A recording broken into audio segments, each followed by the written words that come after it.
Bismillahirrahmanirrahim.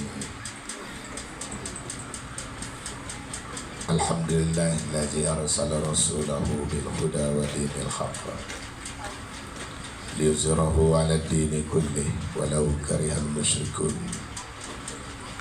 Wassalatu wassalamu ala asyrafil anbiya'i wal mursalin wa ala alihi wa sahbihi ajma'in. Subhanaka la ilma lana illa ma 'allamtana innaka antal alimul hakim. Wa la hawla wa la quwwata illa billahil aliyyil azim. Qala Allah Ta'ala fil Qur'anil Karim: Ya ayyuhallazina amanu taqullaha haqqa tuqatih wa la tamutunna illa wa antum muslimun. Wa'tasimu bihablillahi jami'an wa la tafarraqu. Wazkuru ni'matallahi 'alaikum iz kuntum a'da'an fa'alafa baina qulubikum fa asbahtum bi ni'matihi ikhwana wa kuntum 'ala shafa hufratin minan nar fa anqadhakum minha.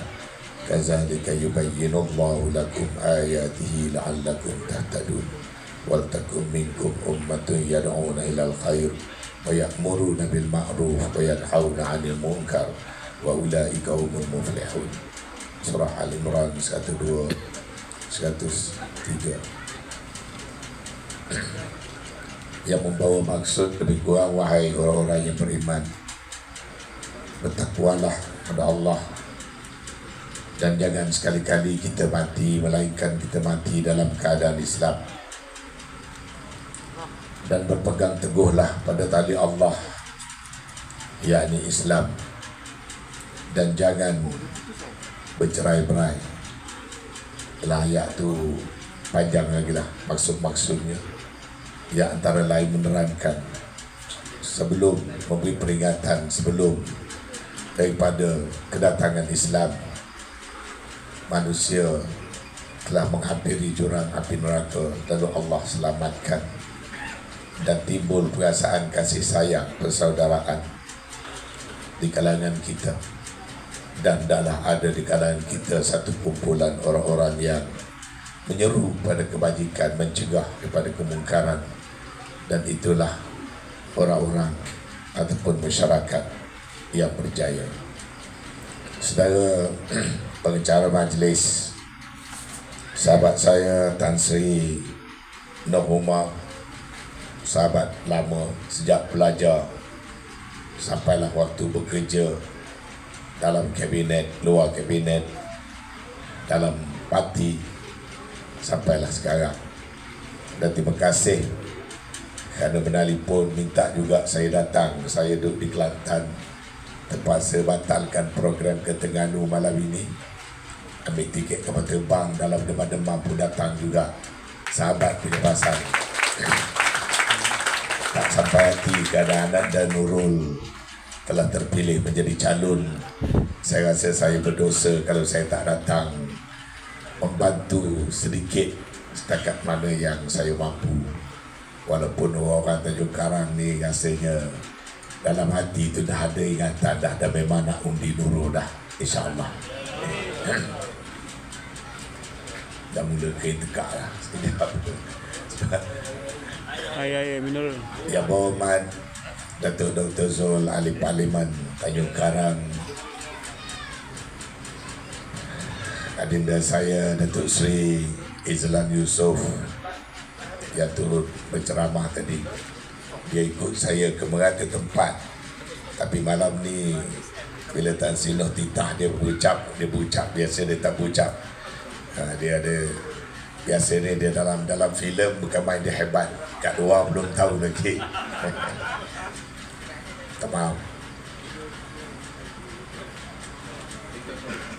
Bila makan ubat dia perit sikit. Rakan-rakan pimpinan Perikatan Nasional Tanjung Karang, adik kakak, tuan-tuan dan puan-puan, kalau saya tak dapat nak berpidato seperti biasa, saya pun maaf. Kita ada 6 malam lagi. Saya jadualnya ada tiap-tiap hari dan tiap-tiap malam. Jadi saya kena kawal-kawal sikit supaya boleh bertahan. Kalau dia nak pengsan lepas 12 bulan, dia pengsan lah. Kalau nak sakit, dia sakit lah lepas 12 bulan. Sebelum 12 bulan ni kita semua nak bekerja kuat, kerana ini satu tanggungjawab yang sangat besar. Adik-kakak, tuan-tuan dan puan sekalian, alhamdulillah saya ditakdirkan Allah Subhanahu wa taala menjadi orang politik. Dalam keluarga saya tidak ada ahli politik. Keluarga saya tu guru, dan kebanyakan adik-adik saya cikgu-cikgu, guru-guru. Bapa saya tu guru. Saya pun besar di pondok tempat ayah saya mengajar. Dan walaupun saya ada kelulusan profesional sebagai chartered town planner, saya tak praktis sebagai perancang bandar profesional. Walaupun saya ada kelayakan, ada tangan, saya boleh menandatangani pelan-pelan pembangunan, pelan-pelan perancangan, tapi saya jadi orang politik. Dan dalam politik saya melalui episod yang agak berwarna-warni, naik turun, rebah bangun. Maklumlah, politik saya di sebuah negeri, yakni Kelantan, yang mempunyai sejarah pertarungan politik yang sangat hebat dan sengit, terutama sekali di antara UMNO yang saya menganggotainya dulu dengan Parti PAS. Ringkas cerita adik kakak sekalian, apabila saya daripada ahli biasa sampailah akhirnya menjadi menteri, saya mula jadi wakil rakyat tahun 86. Saya menjadi ahli UMNO sejak umur saya 20 cukup genap 21 tahun terus masuk jadi ahli UMNO. Bila UMNO diharamkan, saya jadi penaja bersama Tun Mahathir menghidupkan semula UMNO dengan keahlian saya nombor 124 daripada 3 juta lebih. Saya pegang jawatan daripada cawangan sampailah sebagai Setiausaha Agung Parti, Setiausaha Agung Barisan Nasional, Setiausaha Agung Muafakat Nasional.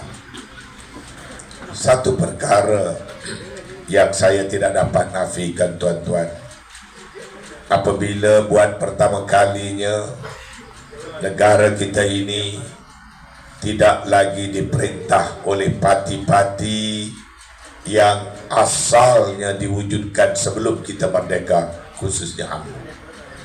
Dalam negara kita banyak parti-parti politik, tapi hanya ada 3-4 parti politik saja yang diwujudkan sebelum merdeka, yang roh perjuangannya adalah roh perjuangan yang diterjemahkan ke dalam perlembagaan negara.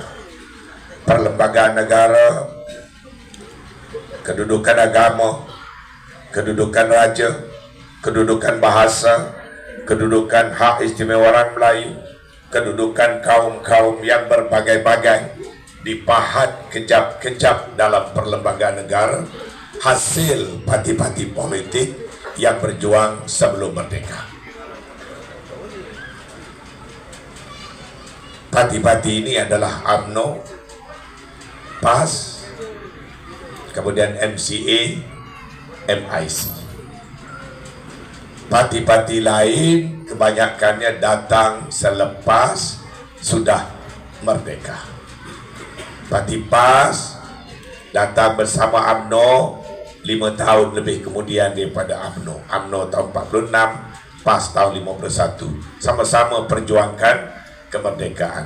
MCA, MIC mewakili orang Cina dan orang India, sama-sama berjuang, sama-sama dipanggil oleh Suruhanjaya nak menggubal perlembagaan.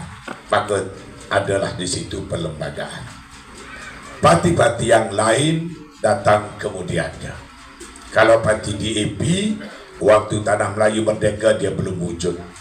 Kemudian setelah terwujud Malaysia DAP tak wujud. Yang wujud parti PAP. Hanya selepas daripada tahun 65 barulah ada DAP. Sebab itu dasar DAP tidak menjunjung roh semangat social contract yang ada dalam perlembagaan. Dia cuba nak baiki, dia cuba nak kata ini tak lengkap, ini tak lengkap. Sebab tu dasar-dasar dia, Malaysia dia, dasar persamaan dia dan sebagainya tidak mendukung roh dan jiwa kepada perlembagaan negara. Namun begitu, keadaan dalam negara kita sangat unik, tuan-tuan. Majoriti adalah orang Melayu dan Bumiputra. Orang asal adalah orang Melayu dan orang Bumiputra. Yang perjuangkan kemerdekaan rata-rata ramainya adalah orang Melayu dan Bumiputra, serta orang-orang bukan Melayu yang berfikiran sederhana, yang boleh menerima, yang boleh coexist, boleh wujud bersama dengan orang-orang Melayu sebelum merdeka. Ini orang majoriti. Tapi kelompok yang lebih kecil, yang minoriti, yang awalnya berpecah-pecah, tapi kerana dasar perjuangan yang dibawa oleh DAP terutama sekali, dengan menjanjikan perkara-perkara yang lebih lagi daripada apa yang ada dalam perlembagaan, membangkitkan sentimen perkauman, membangkitkan sentimen tidak harus ada perbezaan antara Bumiputra dan bukan Bumiputra, nak diadakan sama rata, nak diadakan Malaysia, nak diadakan berbagai-bagai perkara. Maka akhirnya apa yang terjadi ialah yang minoriti bersatu, sementara yang majoriti pula makin lama makin pecah, makin lama makin pecah, makin lama makin pecah. Akhirnya pihak minoriti nampak satu peluang, yakni kalau orang minoriti bersatu dan dapat memecah belahkan yang majoriti, satu hari akan datang ketika minoriti memerintah ke atas orang majoriti dan orang asal. Tak maaf kalau panjang sikit. Saya nak bagi latar belakang senario politik yang sedang kita hadapi sekarang. Akhirnya apa yang terjadi? Yang terjadi ada di hadapan mata kita sekarang. DAP dalam pilihan raya ini, tuan-tuan, kalau ada pentas PH, tokohnya tak nampak, ceramahnya tak ada, suaranya tak ada, di-mute-kan. Sebab apa? Sebab DAP sudah berada dalam gedung beras. DAP dah umpama ular sawa kenyang. DAP dah umpama terjamin duduk dalam kawasan fixed deposit. Maka strategi mereka untuk berkuasa ialah mencari jalan agar kayu-kayu menumbangkan kayu. Kerana kayu tak boleh tumbang dengan mata kapak. Walaupun mata kapak itu besi, mata kapak itu tajam, mata kapak saja tak boleh menumbangkan kayu, sehinggalah kayu digunakan sebagai ulu kapak. Akhirnya kayu yang akan menumbangkan kayu. Inilah strategi yang sedang berlaku sekian lama dalam percaturan politik negara. DAP tidak pernah dapat kekuatan. Dia buatlah macam mana sekalipun, dia boleh dapat 30-40 kursi sampai kiamat pun dia tidak boleh menjadi kerajaan.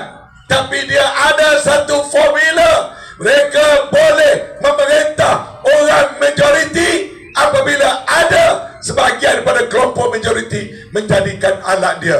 Malangnya sewaktu saya menjadi setiausaha Agung Parti, selepas 50 tahun berjuang, Akhirnya saya lihat di hadapan mata saya ada orang, ada si Kitul, ada tokoh yang sanggup berpecah belah sama Islam menjadi kayu untuk menumbangkan kayu. Dan beliau ini adalah Zahid Hamidi, Presiden UMNO.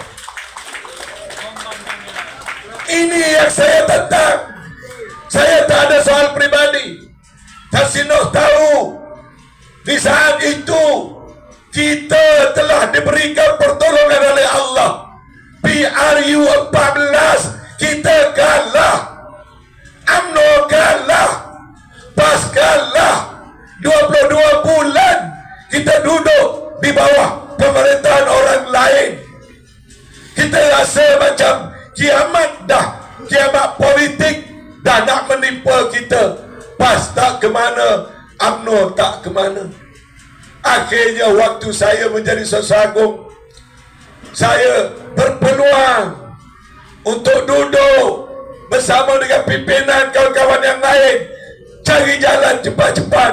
Ini kerana wa'tasimu bihablillahi jami'an wa la tafarraqu yang saya baca tadi telah tidak dipraktikkan oleh orang-orang Islam. Islam pesan jangan berpecah. Islam pesan pegang teguh sesama Islam dengan tali Allah. Kita engkar, kita bergaduh, kita pecah-pecahkan undi kita, walaupun Al-Quran telah berpesan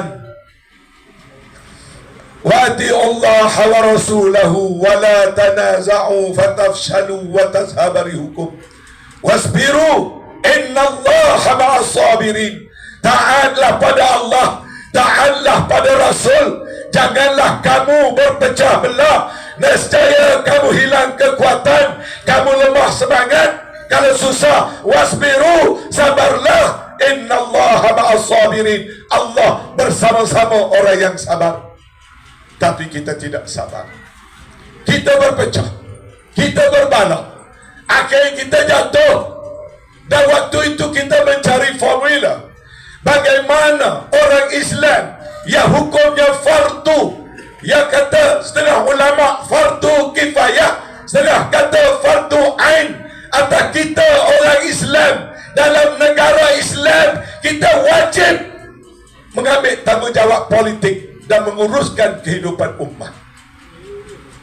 Kita datang hari ini fardu kifayah, bukan mari main-main, bukan mari suka-suka. Kerana urusan politik, hukumnya atau orang Islam adalah fardu. Setengah ulama kata fardu ain, setengah kata fardu kifayah, setengah kata fardu ain atas rakyat ramai-ramai, fardu kifayah atas rakyat, fardu ain atas yang berderajat menjadi pemimpin. Pokoknya fardu. Kenapa? Kalau orang Islam tidak bersatu padu, kita tidak dapat kuasa politik.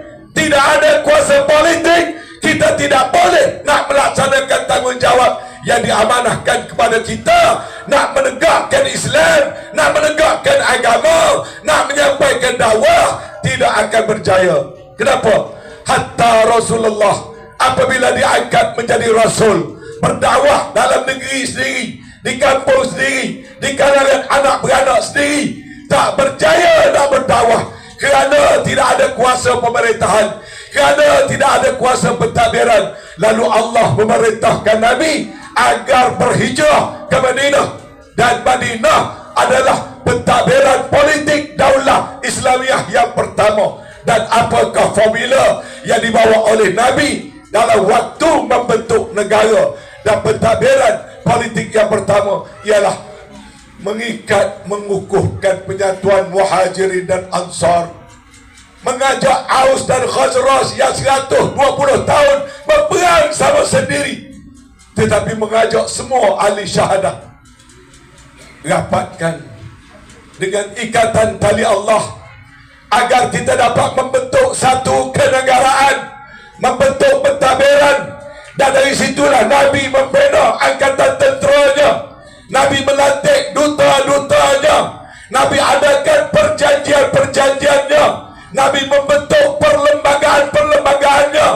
Maka terjermalah Islam itu sebagai ad-din Islam itu cara hidup, Islam itu cara pentadbiran, Islam itu politik, Islam itu ekonomi, Islam itu ketenteraan, Islam itu cara yang paling lengkap dan sempurna, seperti mana diisytiharkan dalam Al-Quran.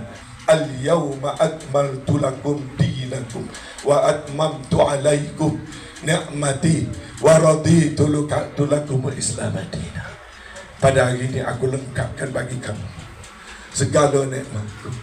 Aku cukup atasmu segala nikmat. Aku sempurnakan bagi kamu agamamu. Aku cukupkan nikmatku ke atasmu. Wa raditu lakum al-Islam madina. Dan aku redalah Islam itu menjadi agama. Hari ini kita berpolitik di Tanjung Karang, di Selangor, di Kelantan, di Malaysia. Bagi orang Islam tak boleh nak dipisahkan daripada tanggungjawab agama. Yang membezakan kita dengan orang bukan Islam, politik orang Islam, accountability di dunia dan juga di akhirat. Sebab tu bila nak mengundi, nak buat keputusan besar dalam politik, kena rujuk, kena selari dengan syariat. Tak boleh ikut nafsu. Kalau dalam Islam kata, jangan pilih orang-orang yang bukan kalangan kamu, apalagi dengan meninggalkan sesama kamu, menjadi orang kepercayaan. Kerana orang yang tidak sepahaman dengan kamu, hatinya busuk, hatinya suka membawa kebinasaan kepada kamu. Siapa kata? Al-Quran kata. Surah apa? Ali Imran. Ayat berapa? 118. Bacanya macam mana? Balik buka sendiri, baca sendiri. Kau nak suruh saya baca? Ya ayyuhallazina amanu la tattakhizu bitanatan min dunikum la ya'lunakum qabalan waddu ma'anittum qad badatil baghdha min afwahihim wa ma tukhfi suduruhum akbar qad bayyana lakumul ayati kuntum taqilun. Lebih kurang. Buka balik baca. Tengok pula tafsir dia. Allah memberi peringatan kepada kita. Wahai orang-orang yang beriman. Tuhan pesan bukan pada manusia semua ni, kepada orang yang beriman, yakni ahli tauhid, ahli syahadah. Tuhan pesan, janganlah kamu mengambil orang-orang yang bukan kalangan kamu menjadi orang dalam, orang kepercayaan. Kerana mereka suka dan mereka tidak akan berhenti-henti berusaha membawa bencana kepada kamu. Dan mereka suka apa yang menyusahkan kamu. Dan qad badatil baghdha'u min afwahihim wala tukhfi suduruhum akbar. Dan jelas kebencian mereka mari daripada mulut-mulut dan lidah-lidah, kata-kata mereka.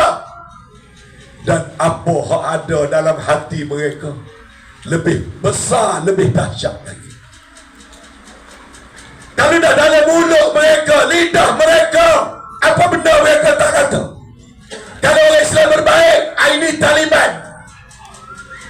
Kalau pakai jilbab, pakai semua, ini ekstremis. Bila nak laksanakan Islam, dia kata ini Islam suku, politik suku. Bila nak buat negara Islam, dia kata kita kena buat negara sekular. Bila kata Malaysia negara Islam, dia kata tidak, Malaysia negara sekular. Tuan-tuan tahu sendiri siapa dan puak mana yang berkata begitu. Dalam Al-Quran sudah sebut, qad badatil baghdha'u min afwahihim wa ma tukhfi suduruhum akbar. Dalam hatinya lebih besar lagi. Quran tak tipu. Turun ayat berdasarkan sejarah-sejarah yang telah berlaku. Tiba-tiba tertipu kepada UMNO. Ringkas cerita. Kerana bercerai-berai, kita balik ke pangkal jalan. Mereka cerita UMNO duduk berunding dengan PAS, berunding dengan Bersatu. Marilah kita bekerjasama. Akhirnya lahirlah Muafakat Nasional. Lahir saja Muafakat Nasional, tuan-tuan, macam mujizat turun hak Quran janji. Mari kekuatan tiba-tiba. PAS tidak kerajaan, UMNO tidak kerajaan, Mahathir Perdana Menteri. Kita masuk 9 pilihan raya kecil. Kita mengalahkan parti yang memerintah hanya kerana UMNO dan PAS telah bergabung pada ketika itu dan akhirnya menjadi kerajaan. Yang kalah jadi kerajaan. Tak macam mana wa makaru wa makarullah wallahu khairul makirin. Kita merancang, Allah merancang. Allah sebaik-baik perancang. Duduk tak duduk, Mahathir panah punggung, dia berhenti jadi Perdana Menteri. Akhirnya marilah langkah Sheraton, tak langkah Sheraton semua, akhirnya kita jadi kerajaan. UMNO yang kalah akhirnya jadi Timbalan Perdana Menteri. Dan akhirnya UMNO jadi Perdana Menteri. Besarnya nikmat Allah, besarnya rahmat Allah. Kita ingat bila kita dah jatuh, dah kalah, macam mana lah nak bangun semula. UMNO dah jatuh, PAS tak boleh bangun, lalu kuasa dah ada di tangan orang lain. Rupanya kita bila kita bersatu dan kita ikut apa Allah suruh, sikit-sikit kita buat, banyak-banyak Tuhan tolong, akhirnya kita jadi kerajaan. Mereka cerita telah duk jadi kerajaan, tiba-tiba Presiden UMNO pergi senyap-senyap. Kita duk pegang no Anwar, no DAP. No kata no Anwar, no DAP. Anwar Musa pun no Anwar, no DAP. No Anwar Ibrahim, yes Anwar Musa. Tiba-tiba Zahid pergi berunding di belakang, nak berpakat dengan DAP dan Anwar, dan nak menjatuhkan diri sendiri, nak menjatuhkan UMNO yang ada dalam kerajaan, nak menjatuhkan kita-kita menteri yang ada dalam kerajaan, nak jatuhkan Mahir Sabri yang ada dalam kerajaan, nak jatuhkan Bersatu yang ada dalam kerajaan, nak jatuhkan PAS yang sudah ada dalam kerajaan, yang kuasa sudah ada di tangan. Tak ada nak buat kerja lagi kepada rakyat kerana duk sibuk dengan COVID, nak selamatkan nyawa, nak selamatkan rakyat, duk sibuk nak selamatkan rakyat. Zahid Hamidi sibuk buat jajaran baru dengan dia. Maka tuan-tuan mereka cerita, disitulah saya antara lain bertentangan pendapat.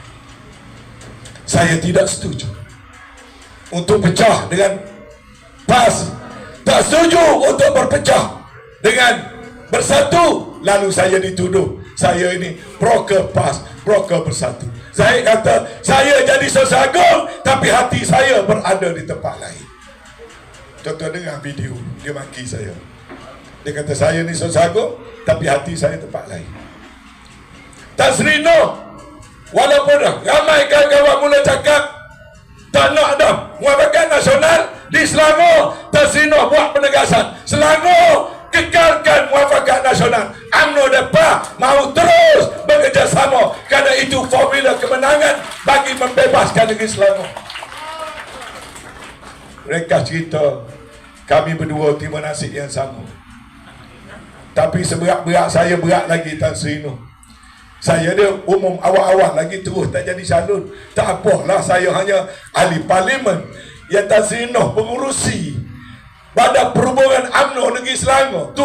Tukang, orang yang tukang ambil tauliah, pergi ambil tauliah bila tak cukup satu. Rupanya tauliah yang satu tu yang dia sendiri tak ada tauliah. Zahid punya pukulan, pukul sama sendiri, sebelah cacar kata orang Kelantan. Tapi kami setia, kami tak lompat, kami tak lari, tak tukar parti. Ada calon lain, terus sokong. Bukan sekadar sokong gigi dan lidah, bagi duit, bagi belanja. Bukan calon tu saja. Saya round seluruh Malaysia pihak hari lepas, membantu calon-calon yang lain tak lari, tak lompat. Bila dia tengok saya tak lari, tak lompat, selesai pilihan raya, dia terus buang saya daripada UMNO. Bila dah kena buang, nak buat macam mana tuan-tuan? Tak boleh buat apa, nak keluar-keluar padang. Ronaldo bukan keluar padang nak skor gol tak boleh. Messi pun kalau dah keluar padang tak boleh nak skor gol. Maka saya pun bersabar sebulan, 2 bulan, 3 bulan mencari formula. Kalau aku kena buang, aku terus diam, tamatlah. Qalu inna lillahi wa inna ilaihi raji'un perjuangan saya. Tapi saya jiwa orang perjuangan. Saya beritahu pada diri saya sendiri, nak berhenti dan pecen mengaku kalah pada Zahid Hamidi atau mahu lawan dan terus lawan. Akhirnya saya buat keputusan lawan. Maka hari ini sampai ke sebaik, tak berhenti lagi. Kenapa? Saya berpegang pada pegangan saya yang awal. Pertama, politik itu fardu ain pada pemimpin, apalagi umat Islam pada pemimpin. Kedua, tanggungjawab kita mesti bermula dengan menyatupadukan orang-orang Islam tanpa menzalimi bukan Islam. Ketiga, kita tidak ada sentimen perkauman kerana Islam melarang perkauman. Nabi berpesan, laisa minna man da'a ila asabiyah, bukan golongan aku siapa-siapa berjuang atas dasar asabiyah. Kita marah pada DAP macam diuraikan oleh penceramah tadi, bukan soal Cina, Melayu atau India, kerana Islam mengalu-alukan semua kaum, semua bangsa. Dalam Facebook, aku jadikan seorang manusia, seorang lelaki, seorang wanita, bersuku-suku, berkaum-kaum, berbangsa-bangsa sebagai tanda kebesaran Allah. Maka dalam kamus politik kita tidak ada perkauman. Tapi yang kita tolak DAP, yang kita tak mahu UMNO guna kuasa sikit yang ada pada UMNO menobatkan DAP jadi kerajaan adalah kerana ideologi yang bertentangan dengan ideologi kita. Kenapa nak berpecah dengan PAS? Kenapa nak berpecah dengan Bersatu? Sedangkan ideologinya sama, cara saja berbeza. Tapi boleh pula pergi angkat PKR, Parti Liberalis, DAP, Parti Sosialis. Dan kalau itu yang kita angkat jadi kerajaan, maka itulah yang kita dapat. Kenapa nak bising-bising bila lelaki bercium dengan lelaki? Sebab kerajaan kita kerajaan jenis itu, pemimpin kita pemimpin jenis itu. Kalau dah pemimpin jenis itu, pemimpin yang lelaki tak apa, perempuan pun tak apa, hatta lembu kebau pun tak ada sama-sama lelaki, atau nak kahwin sama-sama perempuan. Tapi kalau dah dasar kita begitu, amanah hidup kita begitu, maka pentadbiran negara jadi begitu. Kenapa kita nak susah bila ada orang nak kata kalimah Allah boleh dipakai oleh semua orang, semua agama? Kenapa? Sebab Perdana Menteri kita sendiri pernah bersyarah waktu pilihan raya di Sarawak, yang menyatakan, dia kata tidak ada sebab kalimah Allah tak boleh dipakai oleh orang-orang lain termasuk orang Kristian. Kerana dia kata Archbishop di Rome namanya adalah Atiullah, nama Nabi Muhammad bin Abdullah. Mana belum ada Islam, orang dah guna kalimah Allah, dia sudah mula beri ajaran sesat. Ini kalimah Allah, bukan soal nama orang Abdullah ataupun Atiullah. Kalimah Allah. Kerajaan Malaysia waktu Dr. Mahathir telah buat keputusan 4 kalimah tidak boleh dipakai oleh agama lain nak mengelak kekeliruan. Pertama, kalimah Allah. Kedua, Baitullah. Ketiga, kiblat. Keempat, solat. 4 ini tidak boleh digunakan oleh agama lain, sebab dia boleh mengelirukan umat Islam. Kita bertanggungjawab cakap negara-negara nak menegakkan Islam, kita kena jaga Islam tanpa kita menepikan agama lain. Jadi sekarang kalau negara ada unsur sosialisme, Kerana parti sosialisme UMNO angkat. Kalau ada unsur-unsur liberalisme, sebab parti liberalisme UMNO Zahid angkat. Yang tanggung siapa? Kita dan rakyat. Kalau dasar kesamarataan, kenapa? Kerana kita angkat mereka. Bila mereka berkuasa, tentulah mereka nak buat ideologi dia. Masa ni dia cerdik, dia main slow-slow. Sebab masa 22 bulan pertama dia masuk dengan garam. Tiba-tiba rakyat turun ke jalan raya menentang ASEAN. Mereka belajar orang Melayu ni jangan hentak dengan keras. Dia bangkit dan melawan. Datang PH 2.0, dia tidak pakai golok dan kapak, dia guna jilet super neset. Dia masuk dengan halus. Akhirnya apa berlaku? UMNO sekarang jadi tukang mencucikan. Pemimpin, bukan UMNO di bawah ni, pemimpin yang cuba membersihkan, mensucikan, mengkelorokkan DAP dengan kata-kata tak apa dah, DAP lah ni molek dah, tak apa dah, DAP ni tidak seperti dulu.